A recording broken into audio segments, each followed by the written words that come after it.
So there's one brand that I have not heard a lot about lately, and that's Yellowstone.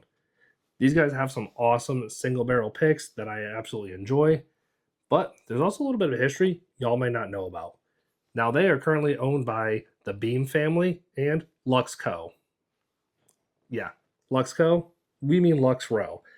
You know, Penelope, Rebel, those brands. Luxco is the parent company to Lux Row.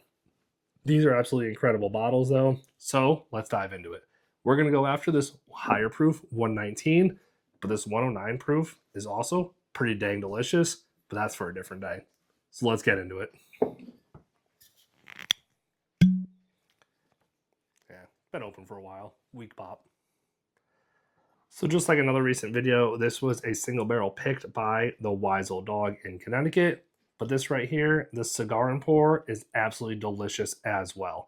It is one of my favorites, and I picked this one up here in South Carolina. But let's focus on this higher proof barrel strength offering. On the nose, this has that Jim Beam, very nutty note to it right off the bat. You can definitely tell that their distillate is really influential on this particular bottle.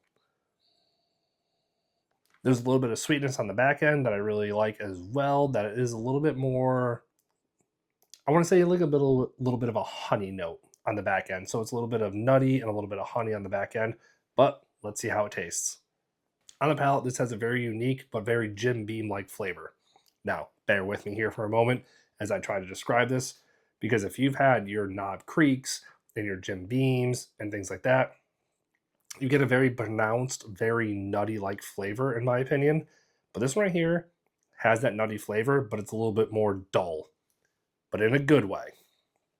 It's there, it's on the forefront, but it's not as sharp as the Jim Beam products. I think it has a very good balance to it, and that high proof doesn't really drink a high proof. Yeah, it's only a 119, and we've talked about bottles that are 120 plus, even 130, heck, even some hazmats. But this right here, to me, drinks closer to a Bottle and Bond 100 proof. I'm getting a little bit of caramel on the back end, so I can really describe this one to me as a very nice, nutty caramel-like flavor that has a very good balance to it. So each single barrel is always going to be different. Let me know in the comments down below, what is your favorite single barrel from Yellowstone, if you've ever had one, because I know they're getting a little bit harder to find. So I can't wait to hear what you all think. Until next time, cheers, y'all.